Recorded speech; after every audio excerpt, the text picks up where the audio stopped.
I'm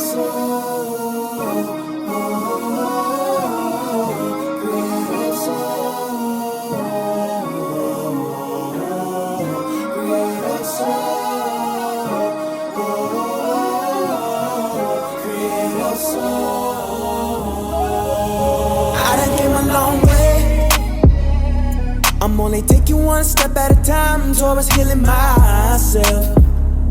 I had to get out, I found a way out. No more living in pain or misery. It's all about protecting my energy. Keep the negative away from me, because I am just keeping my peace. Cut off everything that no longer was serving me, and I chose to start loving myself.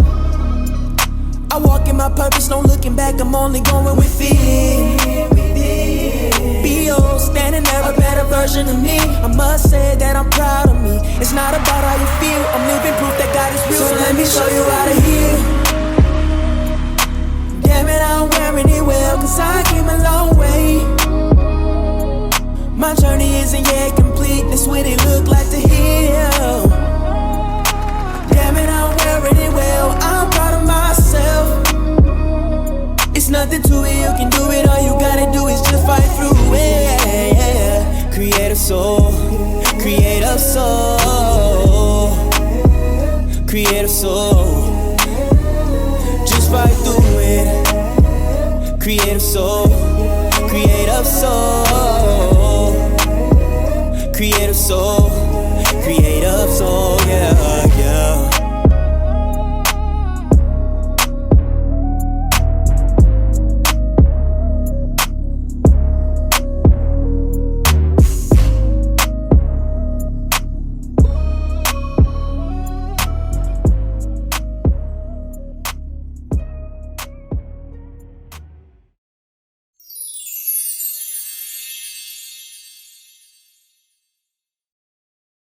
Welcome to Pain to Purpose podcast, where we are healing together as a community.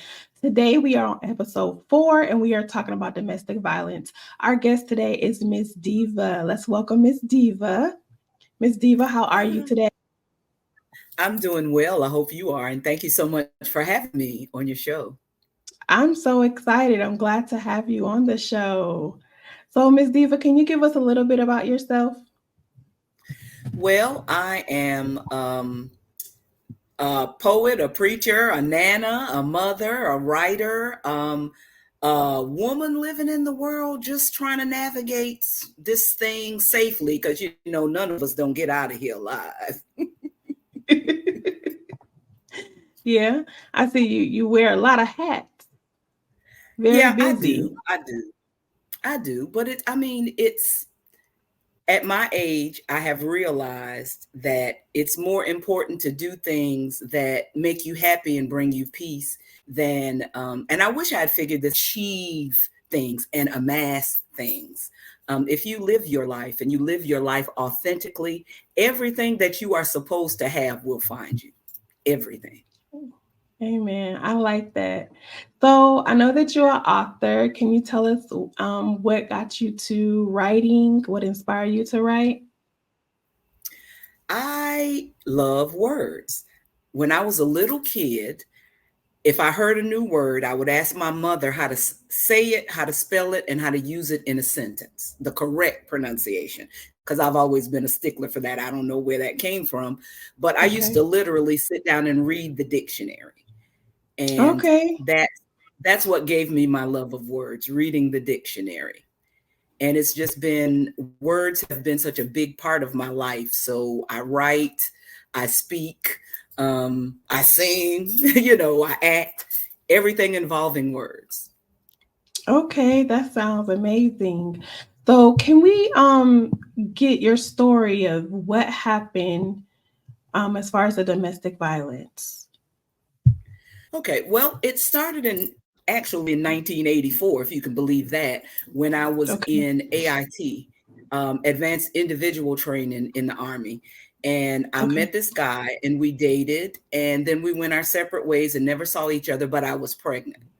And in 2020, My oldest daughter found him and he found me, and there was a whirlwind courtship and we got married. I mean, we got married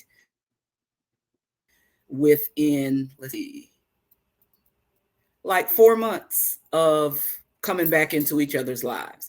And what I Okay. understand about that is that I should have done a little bit more research, but I didn't. And I fell in love. When I tell you I was in love, honey, I was so in love with this man. I would have walked on burning coals. That's how in love I was, Um, because it was so the love bomb. When I tell mhm. you he treated me, I didn't have to pump gas. I didn't have to bring in groceries. And for 2 years, that was we were farming, we were growing vegetables out in the country, growing flowers, Wow. playing games, shooting targets, because we shoot because we were in the army. And Mhm. one day things it started little by little. It was like contractions. When you're having contractions, you can barely feel them and you're not sure that it's a contraction. But contractions increase in intensity and frequency. And that's Okay. exactly what happened. It started out as just little things, saying little things to me like, you got a mustache, you look like a man, or, just little things. You so sensitive. We played a lot of games, so we were competitive. So we would play games, and then he would tell me, oh, that was just a part of his strategy to, distract me. But I started Oh, realizing wow. as it got worse and worse, and I started saying, you can't talk to me like that. Because, see, people think Okay. that domestic violence is only hitting, but Physical. domestic violence is so much more than that. It's so much Mhm. more than that. It's every time he said those things to me, it was like biting a, a little piece of my soul away. And it finally Wow. culminated in, and mental illness was a factor. I do need to say that. And I want to just pause and say, if you have trouble, if there's, I know there's a stigma, but we take medicine for blood pressure and for arthritis and for Mhm. diabetes. And I think that we should normalize taking our medicine if we need some for our mental health. It's necessary. It's a part of us. But there was an episode that spiraled out of control, and it became almost violent and ended with threats of ending my life and the life of our grandchildren who were in the car with us. And Oh, then the Jesus. tossing out of all of my belongings on the lawn on a rainy Tuesday afternoon. And at that point, I Oh, left. And unfortunately, you would think that that should have been the end of it, but it was not. Um, the I don't even know how to describe it. He just kept on calling, kept on talking, kept on texting. A whole smear campaign on Facebook, and just, that kind of thing. And so, but what I had to realize was that I could not just focus, and it's been a year now since that happened. um, but I couldn't just focus on what he said and what he did. I needed to understand why I allowed certain things, and that caused me to look into myself. Now, I talk a lot about my healing journey, and a part of healing is knowing who you are. If you do not okay. know fully who you are, then you will do a lot of things trying to discover that. And I didn't realize that the reason why it was possible for him to treat me the way that he did is because I wanted desperately to be loved. I wanted to be loved desperately. And so the red Been there. flags, when they showed up, I ignored the red flags when they showed up.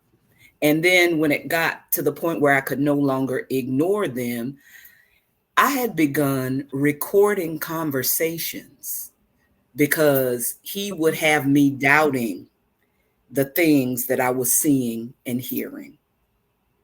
And so again, it was my need to be accepted because I Okay. experienced childhood sexual abuse, which kind of made me think that I was inherently evil and bad. And I just wanted the good people to accept me. And so that is the reason why I was so desperate for love. And once I realized that it was, I mean, I don't absolve him of everything that he did and said because he did what he did and he said what he said. And it hurt like it hurt. But what I need to do in order for me to move on and in order for me not to make the same mistakes is to look inside myself and see what I was missing that caused me to accept unacceptable behavior, that caused me, even after we were not physically living together, I would still be available when he called on the phone. I would still sometimes answer the phone calls and respond to what he was saying. I think my hope, because again, I was in love with this man and it still hasn't all the way gone yet. You know what I'm saying? So Takes I was kind time. of hoping. It does. It takes a lot of time. And I was kind of hoping that if I gave him enough time, he would realize what he had done and he would change. But the You know what, only, hmm, Ms. Diva, you know what I realized that the things that I went through, I had to realize that um I accepted some things because I wanted to fit in and I wanted love. And I have to also acknowledge the fact of I allowed it. I could have left. I didn't have to answer the phone all those different times. I could have done a lot of things differently. I think the first step of your healing journey is to acknowledge that there is something within yourself. So I agree with you on that. It's something within yourself that allows you or gets you to allow people to do the things they do to you. It's something that you're not getting. It's a void somewhere. And I think sometimes people don't think about that.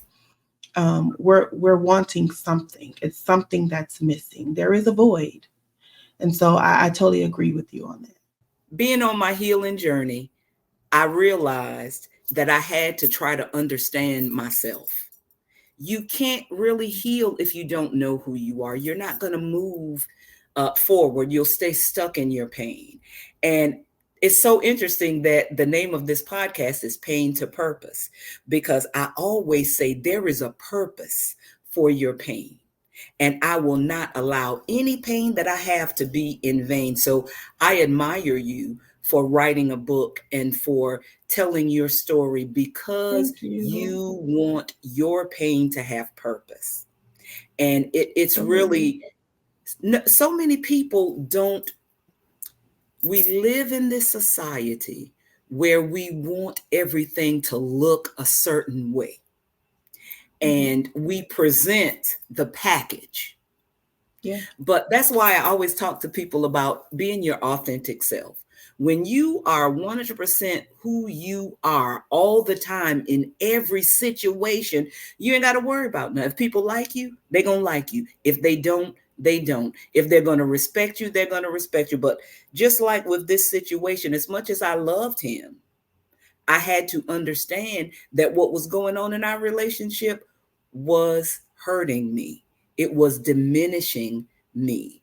I felt like, I don't even know how to describe it. I didn't feel like myself. I felt like I was just like, when something is dripping out of You're just there's like a little existing. hole. Yeah. And You're it's just like leaking out. existing in life.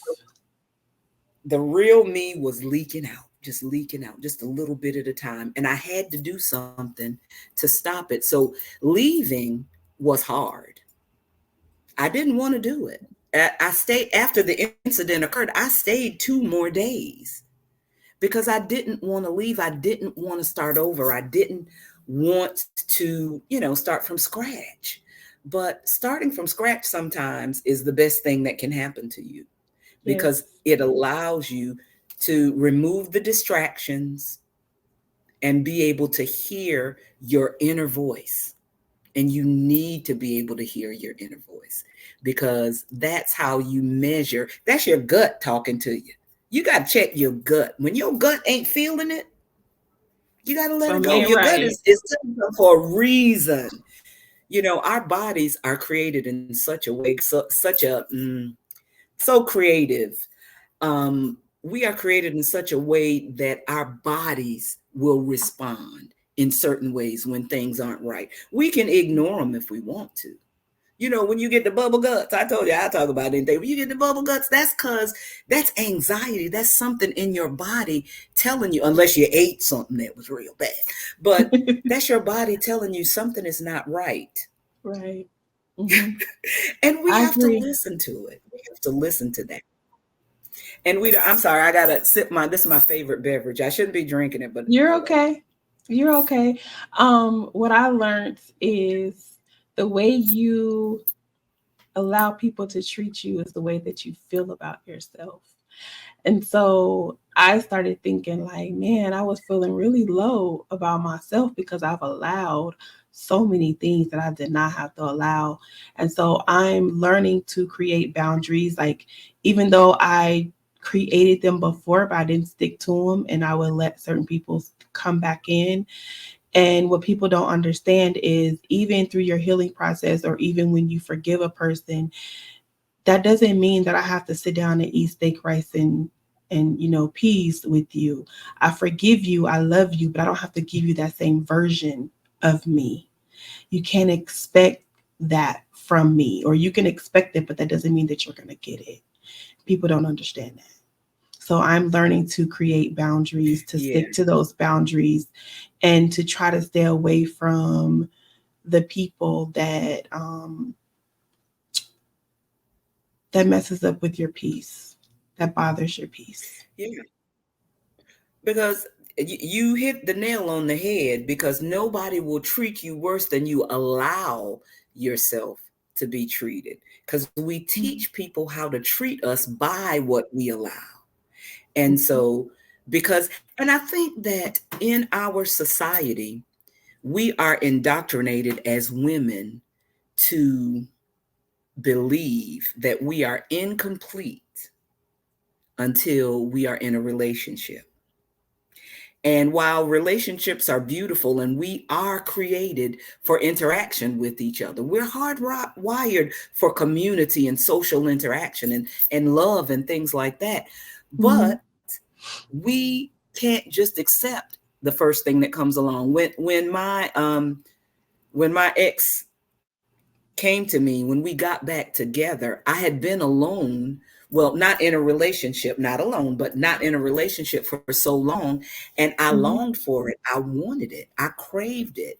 And instead of doing my due diligence because we hadn't seen each other in 35 years, that's That's a a long whole lot. time. Yeah. And I should have asked more questions. I should have done more research as I normally do, but I didn't, because I knew him. We had a child together. I mean, come on, we got a child together, right? It'll be okay. But it wasn't okay, because although we dated in AIT when we were very, very young, 35 years later, we're two completely different people, and we did not know each other. And I think that sometimes our desire for what we have been told we should have, which is the relationship, will make us overlook certain situations. And he didn't want me to have any other friends besides him. I had moved when we moved together. I had been in another city where I was pretty much everybody knew me. I had a radio show. I was doing spoken word. I was performing in plays. People knew me in that city. Mhm. And when I would go there and he was with me, he didn't want me to talk to nobody. He didn't want me to talk to my female friends. He would try to insinuate that there was something more than friendship. But I understand now that that was the way to isolate me Because so that he could. I'm sorry, people that It's are okay. controlling, people that are controlling, they don't want you to have friends. People that are abusive, they don't want you to have friends, because if you get with someone that is strong-minded, there's a possibility that they may rub off on you, because they're going to be encouraging you and empowering you. So there's a chance that you may leave him if you become Yeah, stronger. So they'll isolate you. yeah, Most and that definitely. was that for me, because I'm like, I'm a people person, and it was. But with all the other stuff that I do, because I do a lot of things, I do a lot of traveling and speaking and stuff like that, and he would go with me to those things, but Okay. he would always make it about him, and would have Um, uh, basically a narcissistic rage during these functions. One time we were at a church function, and he was upset because they were bringing other people in the pew to sit beside him, and had a whole meltdown and cussing and going on in church. And I had to get him out of there. I'm a pastor. I had to get him out of there. That was wow. messing with my job. Yeah, yeah. So there's a lot of things like that that I made excuses for. See, the thing Mhm. about it is, when you become codependent with an abusive person in a relationship, sometimes you make excuses for their behavior. Mhm. And the other thing that I did was tell people about some of the things that he did, to see how they would react, because he would always tell me if I reacted to something that he said or did, that I was just being super sensitive. And so I would Um, recount some of the things that happened, to see how other people would react, so that I could know if my reaction was normal. okay. Yeah. Got it. So how did your daughter feel? Like, what was her reaction when this was going on? Did she know? No, nobody knew. Nobody knew. I was too busy putting out the pretty picture. Remember I told you the picture that looks good? When I tell you, Yeah. honey, I had the pretty picture out there, okay? We had a Instagram page for our garden. We had a TikTok page for our other stuff that we did. Cause I was like, yeah, this is, and I wanted to share with all of the other women who were my age, to let them know that it's never too late. And I still stand by that. It's never too late for love, but make sure that love loves you. Yeah. Cause you can think it's love. It can feel like love. It can sound like love, and it can kill you. Unfortunately, I hate that that's the way it is, but it is that way. I thank God that I had the forethought to get out before it got violent. And see, that's the other thing about that. When we got together, I asked him two questions that I thought were very important. Have you ever hit a woman? And is alcohol a problem for you? Mhm. He told me no to both of those, and they were both untrue. He never hit me because I got out as I Mhm. saw that this is what this could become. Mhm. But his daughter in Florida, in where he's from, I don't want to be telling all people logistics and stuff, but his daughter told me that he actually used to physically assault her mother and make the kids watch. And when she told me that, my cognitive dissonance would not allow me to believe that, because it was right in the beginning when everything was so beautiful and we were getting along, and it just felt like a dream. It went in one ear and out the other, because I couldn't reconcile that person with the person I was seeing. And perhaps that's the beauty or problem of the love bomb. I could not, in my mind, with the way he was treating me and everything, and what she told me, it just didn't fit. But the thing Wow. about it is, when he was telling me about this, that he has siblings that don't talk to him, all kinds of things. And he would tell me about these different things that happened, but he was always the victim. Be very careful of someone who does not have any friends, their family won't interact with them, and they tell you that it's because everybody's always picking on them. You have to be wary of that, because I believed everything that he said, because I wanted to. I mean, when you go into a relationship over the age of 50, which we both were, I assumed that, like me, he was ready to just settle into the companionship of it, if Mhm. not the passion, but definitely the companionship. But when abusers seek their next victim, because that's really what it is. I was basically, my daughter told me that when she found him on Facebook, the first thing he did was ask about me. Am I still alive? And immediately, and this is the other thing, I didn't understand. He was still married when we first got together. Uh, he told me that they weren't even living together, that it was nothing. All he had to do was just get the paperwork. But come to find out, when he left, she had gone to work and came home and he was gone. Okay. And I was thinking that this man was separated and that the divorce was just a matter of paperwork, but it wasn't. Okay. So I didn't find I didn't find any of this stuff out until later on, and it just goes to show that the vetting process, when you are meeting someone new, should be very extensive. You have to do that to protect yourself. Ain't nobody gonna look out for you like you. I don't care how much somebody love you. Ain't People nobody gonna show look. their representative, is what I say. They show you their That's, representative. And that's I it. think and they look for a certain kind too. Like I think all abusers have a certain kind that they look for, whether it be someone that has daddy issues or Mhm. someone that has low self-esteem. Like they look for those things. That's their target. Yeah, and my self-esteem had no steam, honey. I was false bravado is what I was running on. I put out this facade that I love myself, I'm strong, I'm all of that. And I wanted to be that.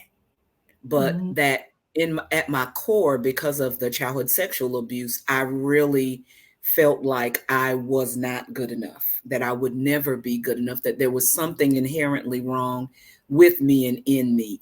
And I didn't even realize that those residual feelings were holding on. But therapy is definitely something that we could all benefit from. I tell people that Yes. all the time. You Yes. can have Jesus and a therapist too. Yes. Yes. Yeah, I yeah, totally believe that. it is important to care for yourself in every way that you need to be cared for. I know that traditionally with our culture, we don't trust the medical profession, and with good reason. But there are now people who look like us in the field of Yep. psychiatry and psychology, and we just have to find those people. Go to Psychology Today. Psychology Today has a website where if you want to find a Black therapist, you can find one. But you don't even have to go to Psychology Today. There is an association of Black psychologists, I think, or Mhm. something like that. Find somebody that speaks your language, because I like me and think you sit. Go ahead, I'm sorry. oh, I'm sorry. I think some people they think about therapy, but they're afraid of going to therapy because family and friends may look at them differently, like the stigma, and people are so into judging. But the reality of it is we're all dealing with something.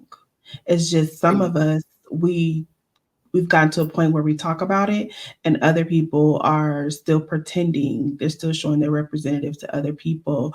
You think that their life is all peaches and cream because of what they show you, but some people are still going through hell behind the scenes, but they're choosing to talk about other people because they choose to heal and go to therapy, and that's what I don't agree with. We get scared. We don't like what we don't understand. In fact, it scares us. That's from Beauty and the Beast, the animated movie. And it's really true. We don't like what we don't understand. We're afraid of what we don't understand.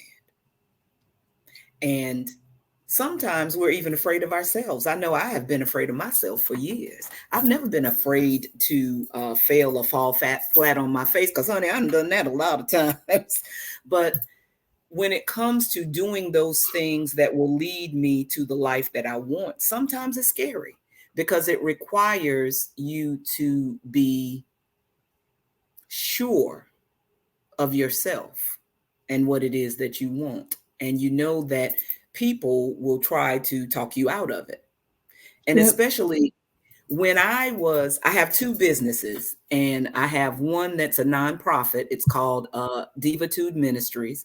And then I Okay. have another one. It's a t-shirt business, Word Up Logos. When I was incorporating those two businesses, I did not tell my then husband because I knew that he would talk against it and try to keep me from doing it and tell me that the people that were helping me, they weren't going to do it. And I actually had somebody that very generously paid someone else to file all my paperwork for two businesses. Wow. Yeah. And if I had told him that, he would have said, because I mentioned it to him, and then he Mhm. started saying, ain't nobody go, that kind of thing. It was a lot of negativity and all of that. And so I realized that if I wanted to do this, and this is something that I wanted to do for me, and I feel like it's a part of my calling, Mhm. I had to do it without letting him know. And I did. And I did. So, if I could give any advice to anybody who's out there watching this, I want to tell you one thing. First of all, if you're in an abusive relationship, regardless of what it is, if there's anything going on in that relationship that makes you feel less good about who you are, get out. Run, do not walk, because love is patient and kind. It is not Mhm. proud. It does not envy. It does not boast. It is not rude. That's the first thing. The second thing is, don't not do the thing that will give your heart its joy.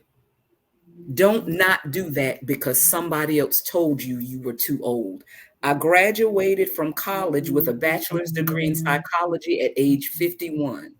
I graduated from seminary with a master's in divinity at age 57. And at 63, I'm not 63 yet, but in 2 years I will be, and I will have a doctorate in ministry. Anything that you want to do, believe that it is already yours, and it is. And all Yes. you do is every day walk toward it. How do you walk toward it? I'm glad you asked me that question. You find out what it takes to get you where you want to be. And when you know what it takes, every single day, you take little steps that will get you closer to that thing, and you will meet it coming down the road. I promise you that. I started college at 18 as an 18-year-old college freshman, dropped out. Every single day while I was out for those 30 something years, 33 years, I think it was, I was doing something that would keep my mind sharp. I was writing, I was reading, I was creating, doing things like that. So Mhm. I want to encourage anybody who is, don't let your past, don't let your pain, don't let other people stop you from doing the thing that will give you your heart's joy. And live Yes. your life authentically. Be every single bit of who you are. Nobody's perfect. We know that. Be your imperfect self and love you. I love that.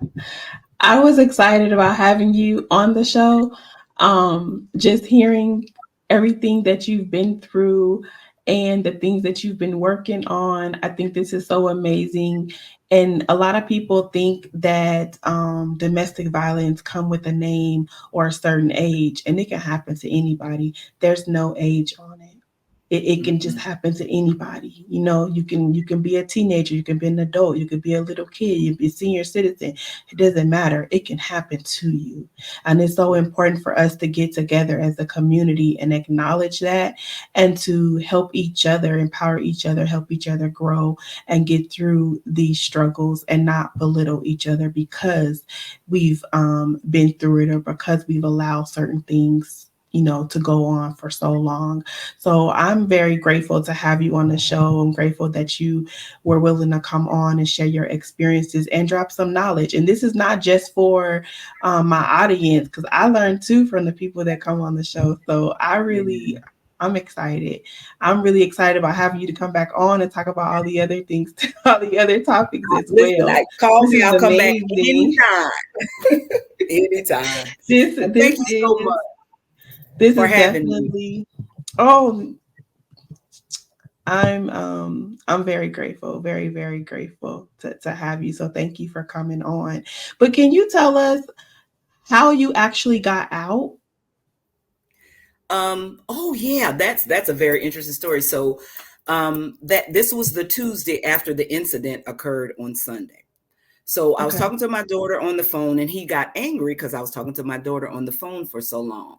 Okay. And we were outside, and an argument. I said, I'm not going to argue outside. So I went in the house. And when I came in the house, he stayed outside. But a few minutes later, he came in, and I don't remember what he said, but I could tell by the way that he said it that Hmm.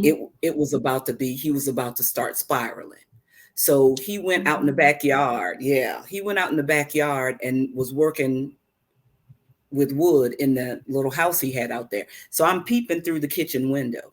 And the only thing that I took was my t-shirt making equipment, because I heard, take your t-shirt equipment and get out now. And that's what I did. So he was in the back. I went through the front door. I didn't even drive the way that I would have driven so that he could see the car. I went in the opposite direction so he wouldn't see the Okay. car in the backyard from where I found, I drove off. And then it took about, where I was going would take me an hour to get there. And it took Hmm. about 20 minutes for him to realize that I wasn't in the house and I wasn't coming back. And Wow. so So that's his when it started. has he tried to contact you since Girl, then? he been contacting me. The only reason he stopped contacting me January of this year, because I finally found an app that would completely keep him from contacting me, because he was still leaving me voicemails all the time. Some days it Oh would be wow. 16, some days it would be 5, some days it would be 22 voicemails, Wow. even though And there was a no contact order. you think that maybe he dealt with some trauma in his childhood that he never like dealt with, or really realized that he needed help for, so then he just started inflicting his pain on other people? Absolutely, absolutely. He definitely had trauma. And, at this point in my life, now that, and in this situation, I really feel sorry for him. I won't say sorry, I feel empathy, because in order for someone to behave that way, the way that he behaved, and just with no regard for the feelings of someone that he said he loves, and, threats to your own grandchildren, to do that, there's a lot of deep-seated pain there. It's got to be Right. deep. And I do know a little bit of some of his upbringing, which, that's his story. I ain't trying to tell it. But that was one of the things that made me feel like I could help him, you know. I could, Hmm. in my arrogance, I believed that I could help him over some of the pain and things that he's been through. But you can't help anybody if they don't acknowledge that they need help. And that's why when I talk about the healing journey, the first thing you have to do is acknowledge that there is something from which you need to heal. Mm-hmm. And if you don't acknowledge that you have something to heal from, you are going to bleed all over people who ain't cut you. That's what's going to Yeah. happen.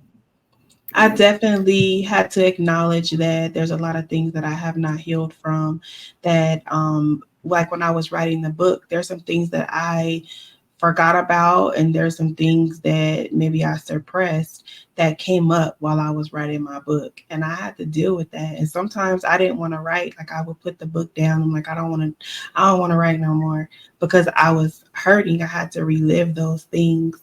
But I've had so many different confirmations and talking with different people that have gone through some things that let me know that I made the right decision to continue on this journey, and to do what's in my heart. And I'm learning to be authentic and learning to do what makes me happy, and not what somebody else wants me to be, not the career that you want me to have, or where you think I should be at this moment. I'm where I'm supposed to be, and I'm doing what I want to do, what my heart loves, what I enjoy. And I'm out here spreading love, and, helping myself as well as other people, giving them that space where they can, open up and not be silenced and tell their story. And I think the more and more we all do that, our community will be so much better. Yeah. And healing in community is really a good thing. A lot of times when this first happened and I left and moved in with my daughter and everything, the first month, all I did was cry. I didn't want to talk to anybody. I didn't want to see anybody. I just cried, but as I began to, and I actually used the clock app to kind of start talking it out, start talking about it and writing about it. And as I did that, I Okay, started to wait. So what's the clock app? TikTok, Oh, okay, TikTok. No, TikTok. I thought it was a. Okay, so I haven't heard anybody. So I learned something new. I haven't heard anybody call Yeah. it the clock act. Okay. I hear people call it that all the time. I don't know. I Okay. just did that. But yeah, the healing journey is ongoing. It's not a destination. And you have to start where you are, use what you have. Now, see, the use what you have part, everybody don't have the same resources. Like me, I was able to go to the therapist. Everybody might not be able to go to the therapist, right? Yeah. The VA makes it possible for me to go because I'm a veteran, right? But everybody might not be able to do that. But what do you have? Where are you right now in this journey? Where are you right now? What do you have? So you start where you are. You're right here. Maybe it's rock bottom, maybe it's not, but this is where you are. So this is where you start from. And then you use what you have. Use the internet. The internet has a lot of resources, talk Yeah. space and all that kind of thing. Use that and then do what you can. Sometimes all I could do was just get up and go to the bathroom on those days. Yeah. That was all I could do. I didn't It want to could be eat. depressing. Yeah. Yeah. But you start where you are, you use what you have, and you do what you can. And that is the healing journey every single day. Healing is not linear. It's not just straight up. You're just going to go up and everything's fine. No, you're going to be up one day and down the next, over here one day and over there the next. That's healing, but it's necessary. And healing requires something that we don't like to do. And that's tell ourselves the truth.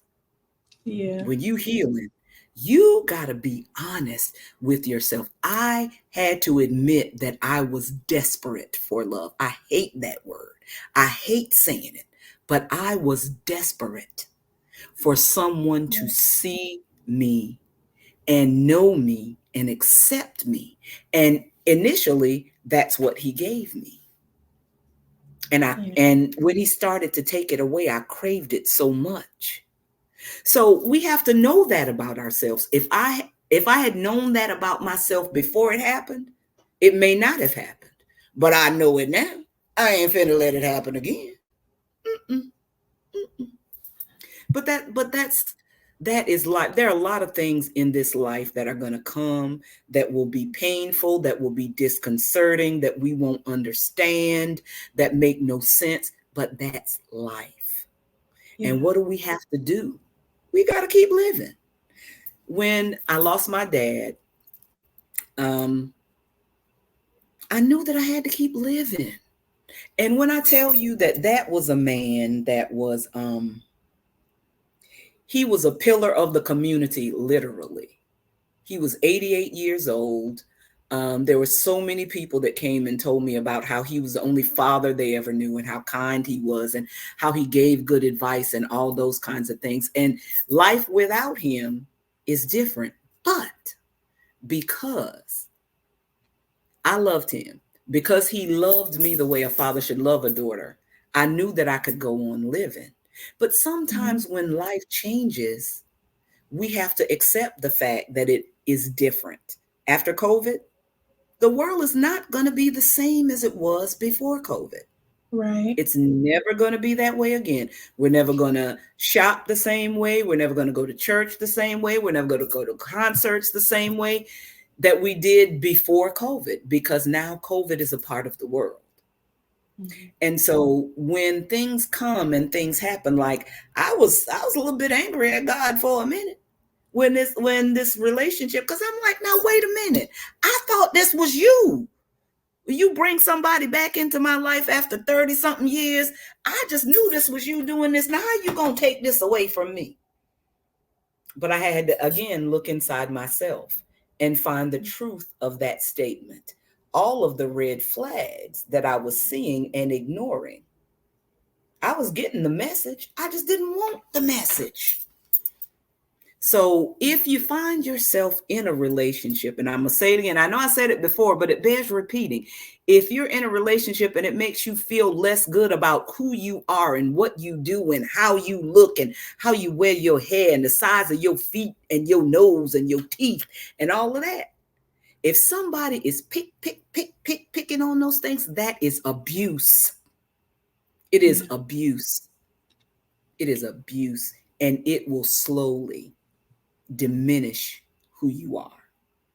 It will slowly cause all of the you-ness to leak out of you, and you won't know who you are, and you'll have to rebuild. So if somebody is making you uncomfortable, making you feel some type of way, treating you, and then tell you, oh, you know I ain't, and they don't apologize. They won't apologize. You know I didn't mean that. I was just talking. I didn't mean those words. Words are containers of power. And I know that when someone is hitting you and bruising you, that's also damaging. But when people are using words against you, the scar is not visible. And that makes it even more difficult for it to heal. And it requires that we do the internal work when we've been hurt in that way. It requires that we do the internal work to understand who we are and understand our own value, because I lost that. And I have recordings right now that I still have, because I got to go to court soon. But I have recordings right now of times when I was trying to reassure myself that I heard what I heard, because it was a lot of gaslighting. When I tell you gaslighting, honey child, there was enough gaslighting to I don't know, light a stadium. That's what narcissists do. But when I did my logo and my book, I wanted to show what the heart looks like in my mind. And so that's why the left side is shattered, but the right side is mended, because I don't believe that God shatter hearts, he mends them. And so on this healing journey, got a lot of work to do, but I'm getting through it. And so I'm so grateful. The only thing is, like, I think about it sometimes that it's hard because my mom been gone a year and 4 months. So I'm like, she's not here to see this part of me, to see the happy part of me, to see me look in the mirror and be like, oh girl, you beautiful. Like, and really feel that and know it. I don't need you to tell me I'm beautiful. I know it and I feel it, and compliments are great, but you also have to know that within, and Yeah, and to have a book out and working on another one, to have a podcast, and I'm not just doing this for me, but to be doing it for my community. I know that I made the right choice, but just the fact that my mom is not here to see that, like that's the hard part. But my grandma always remind me, like she's looking down, she sees everything that you're doing. So She does. The soul is eternal. Remember that. The soul is eternal, and her love. And I'm sure there are times that you can feel it. I'm sure there are times that you can feel it. Maybe you think you smell her perfume or something. Because I know I have those moments too with my mom. And just know that, yeah, she sees it all.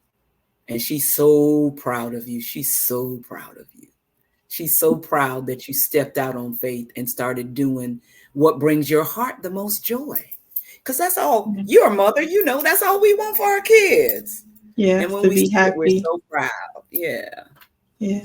So thank you so much for coming on the show. Like I said, I definitely want to see you to come back on and talk about other topics.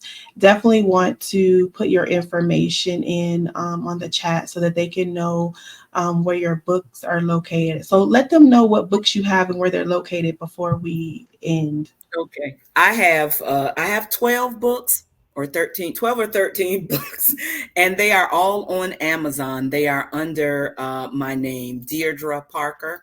And if you just go on Amazon and look me up, you'll find them all. There's 13 of them. There's one that is Christian fiction romance. Toni Morrison said, if there is a book that you want to read and it does not exist, that means you must write it. And I was looking for I love romantic fiction. And so I was looking for something that I was trying to be celibate at the time, and I didn't want nothing to take my mind there to what, you know. So I couldn't find it, a romance novel with that. So I wrote it. So it's a series, and there are 2 out already. There are 3 more to come. It's the Peanut Butter Chronicles. And it's called Peanut Butter Chronicles because the guy's name is Peanut. That's his nickname, Peanut. So, and he said he's so smooth, you got to call him Peanut Butter. So that's why it's called the Peanut Butter Chronicles. Okay, so we'll definitely put that in the chat, all your information. And so if people, hopefully they'll go buy your books with an S. And you can also find them on my website too. I have a website. It's www.diva2de.com. Okay. And we'll also put that there so people can contact you. Maybe they'll need a motivational speaker or poet to come to their event. That would be amazing. And I'm also a certified life coach. There you go. So we thank you again for coming on the show. For my audience, remember that it's only pain until you start to discover your purpose and start your healing journey. So till next time, I will see you guys next Monday. I'm always healing myself. I had to get out, I found a way out. No more living in pain or misery. It's all about protecting my energy. Keep the negative away from me, because I am just keeping my peace. Cut off everything that no longer was serving me, and I chose to start loving myself. I walk in my purpose, no looking back, I'm only going within. Be.O. standing there, a better version of me. I must say that I'm proud of me. It's not about how you feel, I'm living proof that God is real. So let me show you how to heal. Damn it, I'm wearing it well, cause I came a long way. My journey isn't yet complete, that's what it look like to heal. Damn it, I'm wearing it well, I'm proud of myself. It's nothing to it, you can do it, all you gotta do is just fight through it. Creative soul, creative soul, creative soul. Just fight through it. Creative soul, creative soul, creative soul, creative soul.